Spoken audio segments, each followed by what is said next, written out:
Hello YouTube, this is Morgan, Airspeed Prime here with my next Airspeed Reads Naruto video. This one is going to be for volume 62 of Naruto. This one's called The Crack, and it's another 11 chapter volume I think this time around. No, just 10 actually. So it's 588 to 597, Burden of a Kage, Edo Tensei Jutsu Release, I Will Love You Always, Risk, A Third Force, Orochimaru's Return, The Progenitor, The Crack, One Single Jutsu, The Secret of the Teleportation Ninjutsu. So, really nice cover on this one as well.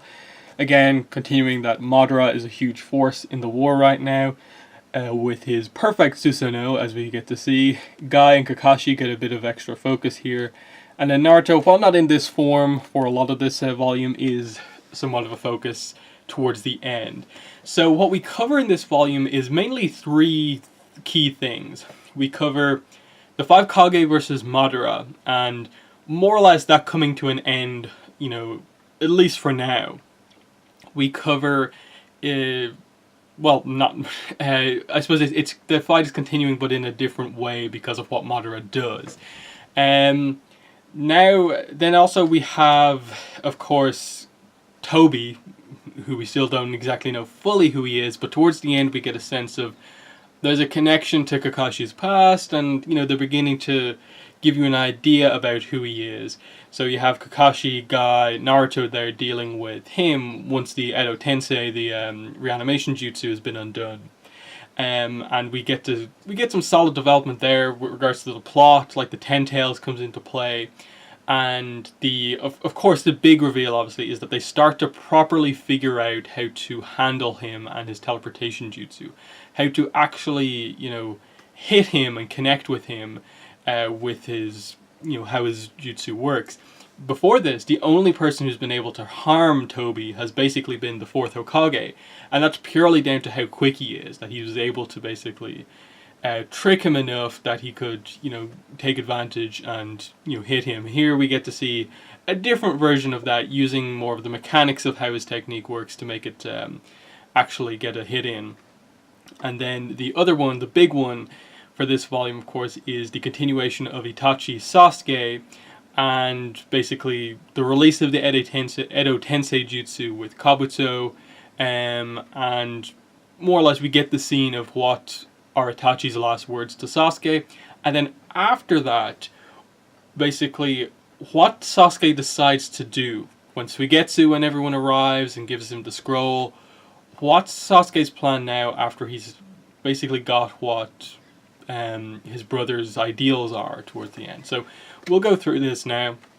So we start off with the fight of Madara against the Kages, and he's basically revealed that yes, I have used a Susanoo for all of these clones, and you can see that the Kage are really struggling here. They managed to kind of come back a little bit into the fight thanks to Onoki. He really kind of he steps up here as the kind of veteran member of the Kage here, the oldest member, and you know, they initially think they're going to be defeated. He gives a big speech. They kind of have a huge combo attack that manages to kind of nearly seal away Madara, but he stops it by revealing the perfect Susanoo, which we get to see the start of here, and more so fully revealed in this page here. So really cool to see, I suppose, the best Susanoo user at this stage in the series using this technique, and how it just destroys the landscape here. You can see in the panel here, sort of, sorry about the lighting, that he just completely, one swipe of the sword, chops mountaintops off, and so on. It's really impressive.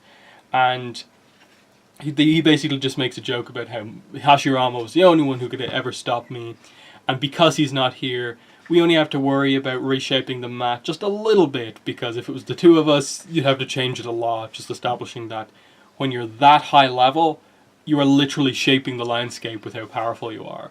And then we cut back to obviously what's happening with Sasuke and Itachi. And what I like what they do here in that, basically as they're waiting for Kabuto to kind of figure out if he's going to make his way out of the Izanami and make the right decision.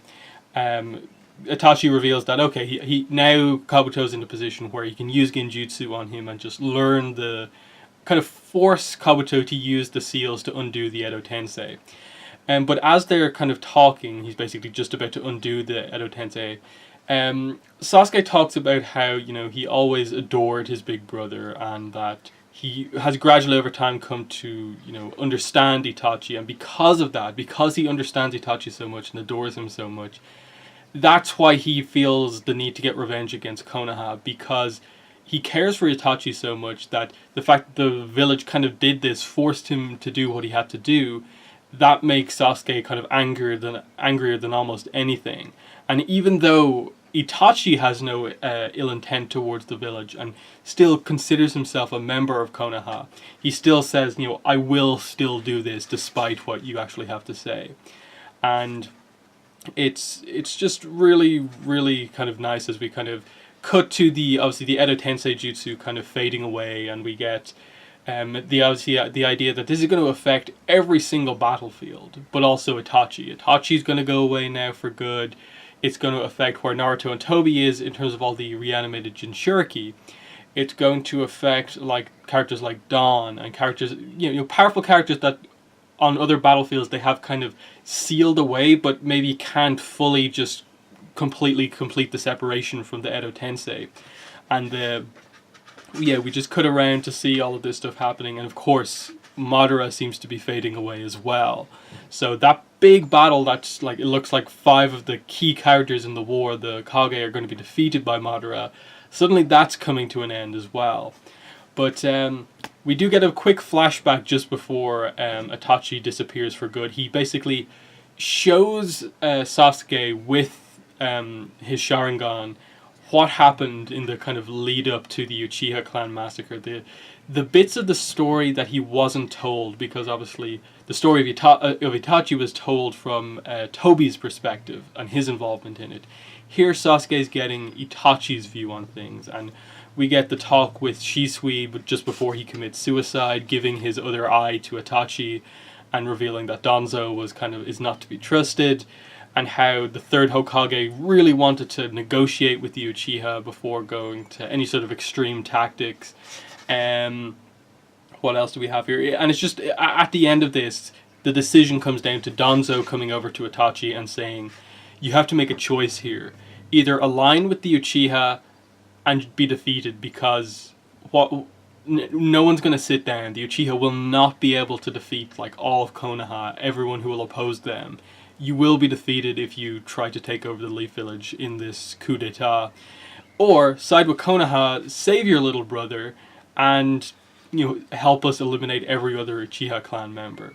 And it's this huge threat of just like, all the Uchiha die, or Itachi and Sasuke kind of live on, with Sasuke being the one to kind of somehow continue the Uchiha as the kind of, you know, hope into the future for someone.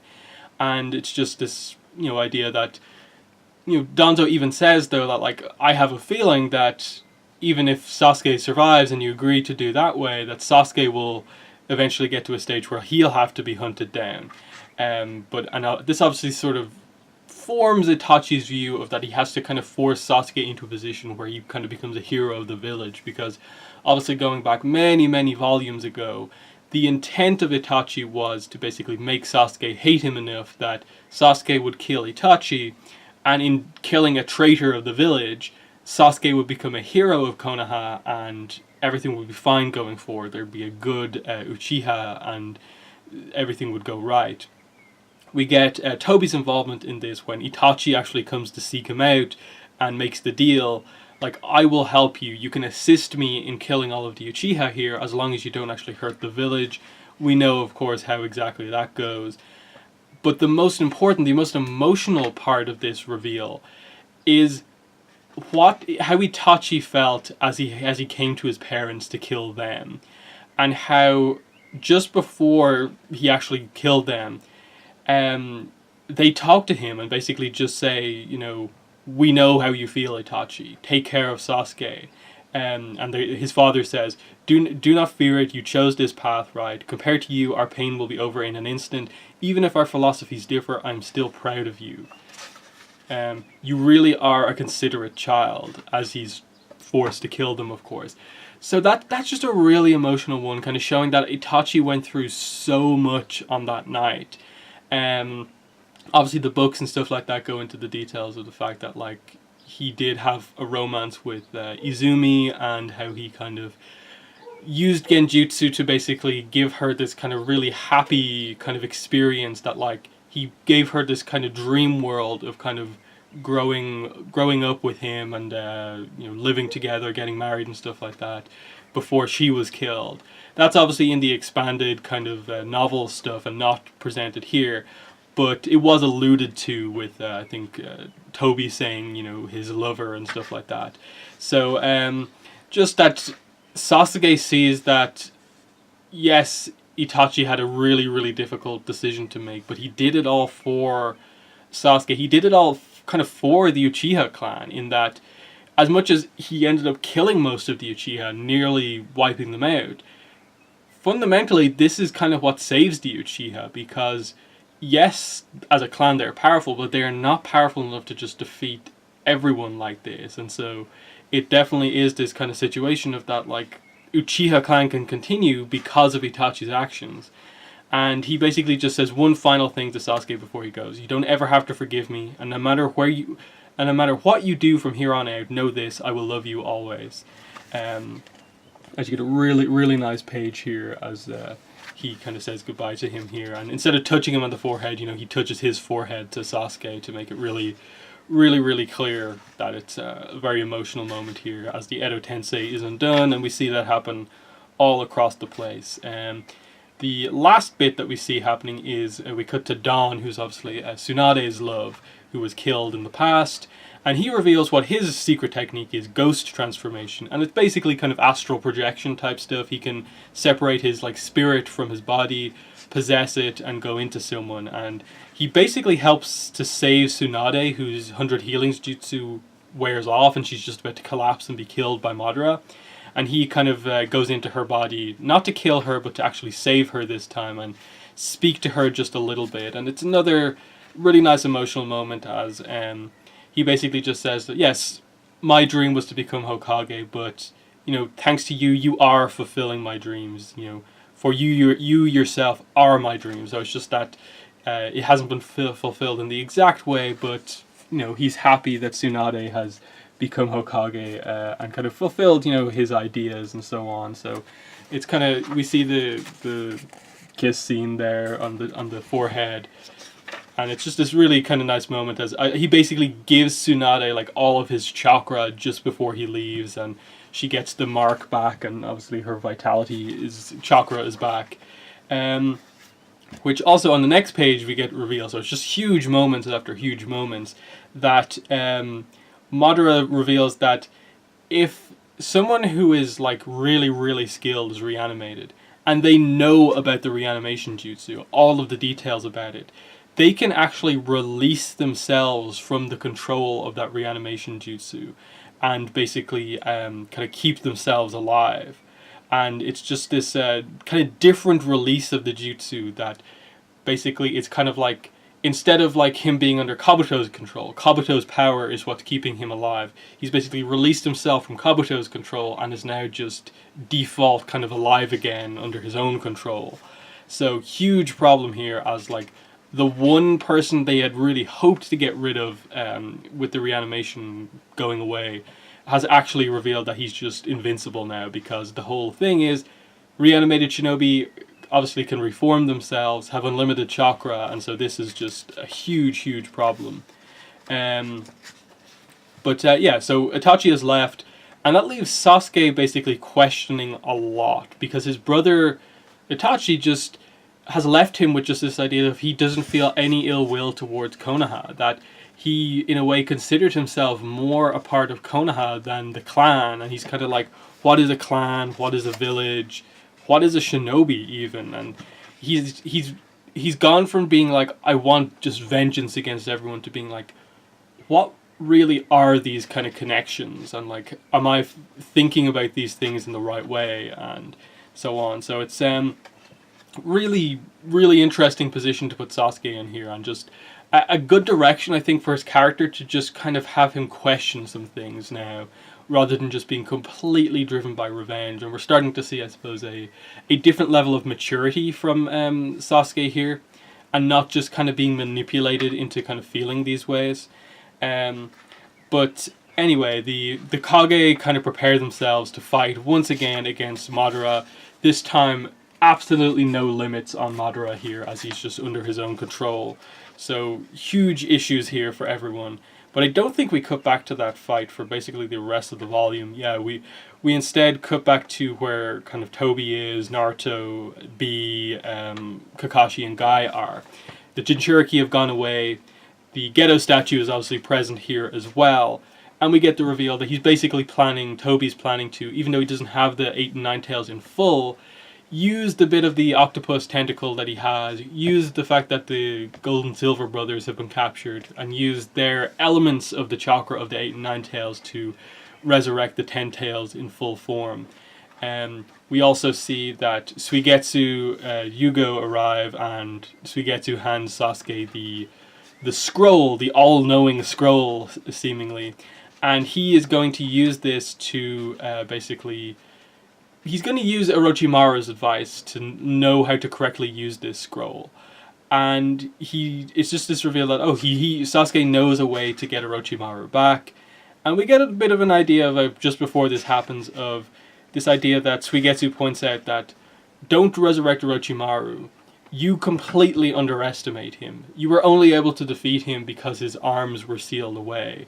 What do you hope to gain by kind of bringing him back? We all underestimate him. We don't treat him as powerful as he actually is. And it's just this setup of like, if we bring him back, yes, he knows all of this knowledge, but what if he gets the upper hand on us? But Sasuke's not massively concerned about that, and just basically from Anko's kind of seal here, which we've known about for some time, Sasuke used to have one, they basically use that to kind of resurrect Orochimaru, with the idea that, it is Senjutsu chakra in those curse marks, and it's basically an aspect of Orochimaru's consciousness, the way he has kind of manipulated his body and the way he is and what actually is Orochimaru.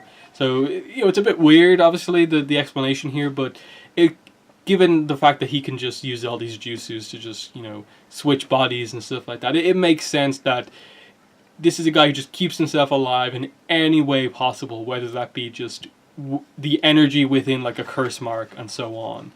And what's interesting here is he comes out and is immediately like, I have no interest in this war at all. And the only thing he has an interest in is Sasuke's body again, that he still wants that to be his next body. And the interesting thing about the scroll is, as Sasuke points it out to Orochimaru just says, what is your intent with meeting with them? And Sasuke just says, there's too much that I do not know. I want to hear about everything from them. So who's he talking about that this scroll is about? So this is clearly some sort of a summoning scroll, or maybe it's some sort of reanimation thing about characters that we don't know about yet. But he's asking these questions of just like, I'm not a child anymore. I can't stay a child. I want to know what started it all, what I'm supposed to be, what I'm supposed to do.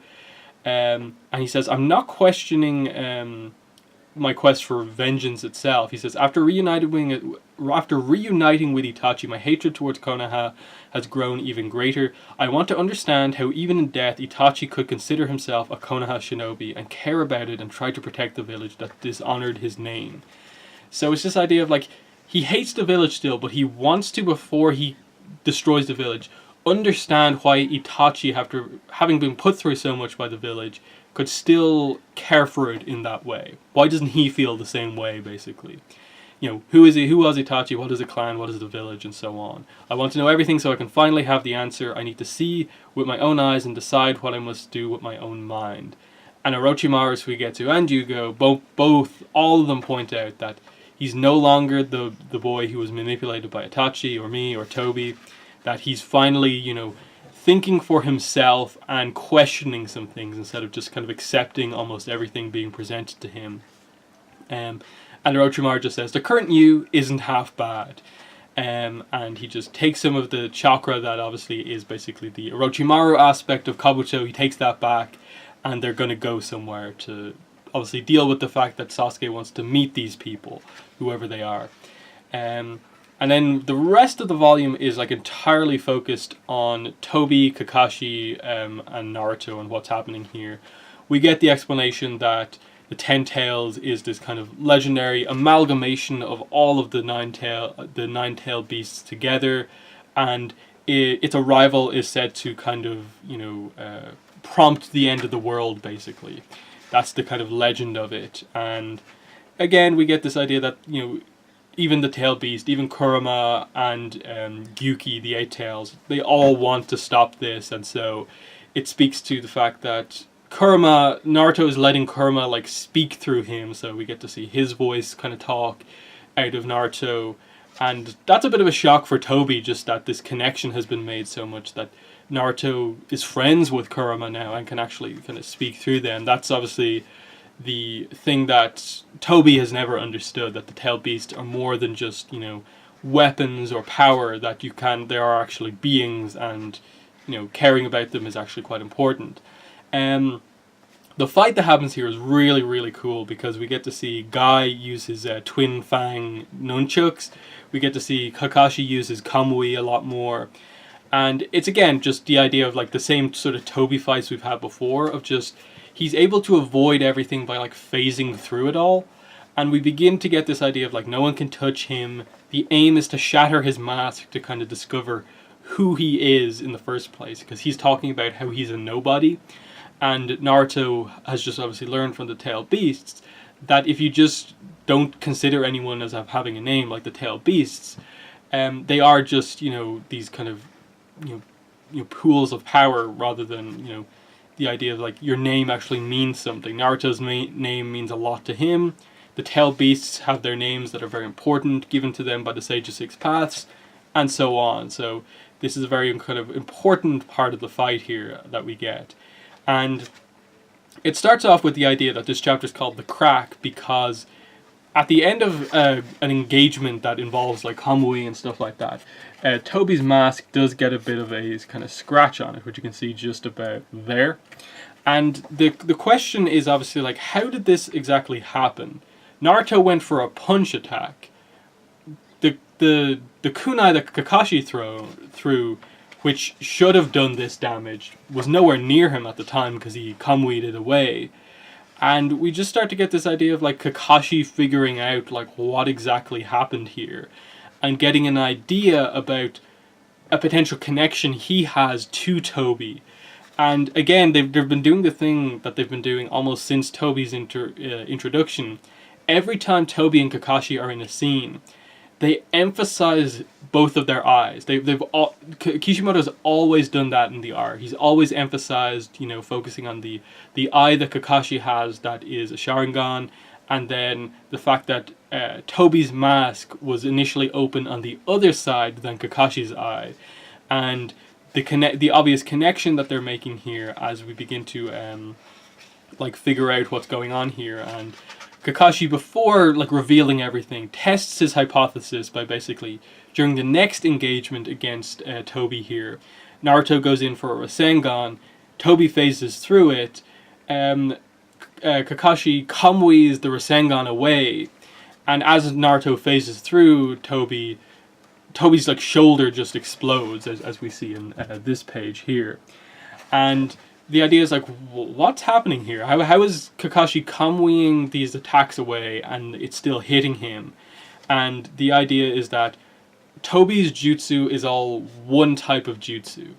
It is not a pull stuff into him jutsu, take stuff out of him jutsu, and then a phase through jutsu. It's all the same thing. It's all a sort of teleportation jutsu, and it's actually linked to Kakashi's kamui. They both go to the same place, the same space-time dimension.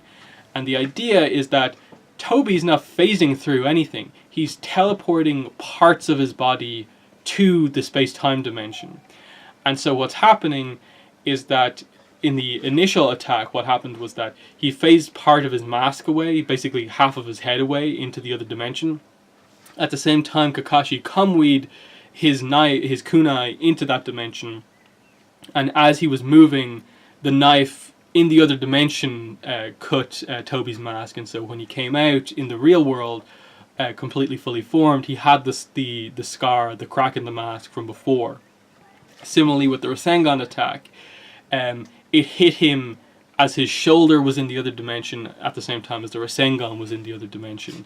So really, really cool reveal here, as we don't quite get the reveal, but we do have Kakashi clearly has an idea about who it is here, as he points out, "Are you?" And Tobi cuts him off, basically saying, you know, like, don't flap your mouth so readily, you know, you're worthless and stuff like that. And we just kind of continue to go on as, you know, Naruto gets fired up for the next stage of the fight, and Tobi's just kind of pointing out, if you fail with the things you were entrusted with, what does that mean for you? And instead of Naruto answering, Naruto lets Kurama answer for him. The fourth entrusted him with me, and not only has Naruto befriended me, he's completely mastered my power as well. The fourth sealed me inside Naruto as a force to help take you down. Go, Naruto. You ain't gonna fail. And again, just pointing out the idea of, like, the guy who doesn't care about names is now being kind of, you know, dominated, you know, getting attacked by someone who cares so much about names and identity and what that actually means in Naruto and Kurama. So really, really cool stuff as the fight's about to, you know, continue. The reveal, obviously, very, very incoming, as we get the idea of, like, Tobi previously, just a couple of pages before the end, mentions, like, Kanabi Bridge, you know, that he has a connection to someone Kakashi knows, and, like, they're clearly referencing Obito. But the question, obviously, is, did someone manage to get Obito's other eye before he died, or, like, find that eye, or is it Obito somehow, even though he was half of his body was crushed and then the rest of the cave fell on him afterwards? Like, his death in that flashback chapter felt like such a concrete death that really shaped Kakashi as a character that they wouldn't kind of come back to it. But it's set up kind of so perfectly in a way. Will they do it? It's a really good reveal. Obviously, having watched the anime and stuff like that, I know what the full reveal is. But at this point, where the reveal hasn't fully happened yet, it's really interesting to know that, like, you can't just fully commit to the idea that, like, it for sure is Tobi, or it is Obito. Obviously, given the whole Tobi name, it's like most of the letters of Obito, when you really break it down. But it's still interesting regardless, and I'm so eager to see how the anime approaches doing the reveal and kind of what happens next. But yeah, that's been volume 62, a really, really good volume of Naruto. A lot of cool action scenes happening, a lot of emotional scenes as well happening with the Itachi Sasuke stuff. They're finally doing some really, really good development with Sasuke as a character, as he's questioning things. And as I said in the last review, it's not just this kind of almost annoying plot point going into the war with Sasuke that he's going to fight on the opposing side. He's kind of doing his own thing. He's not really focused on the war right now. He's just kind of like, I have to come to terms with what is a clan, what is the village, what did my brother care so much about that forced him to do all these things. I need to understand that before I commit to taking out my vengeance. And that's really, really interesting to me. There's obviously the continued threat that Madara is now the one of the key factors in the war. It's still reanimated Madara and then fake Madara, but now there's this reveal coming about the fake one, Tobi, and reanimated Madara has kind of taken control of himself. So what's happening next? It's really, really interesting. I love where the kind of series is at this point. So yeah, we're on 62. Naruto's only 72 volumes, so we're 10 to go in this series. And as I said, I'm aiming to do these a little bit quicker. You'll probably see a second review today, another video today, and then I'll try and do maybe one or two more over the next couple of days to really, really progress this and get this series kind of done with. So yeah, that's been the video. Thanks for watching, and bye.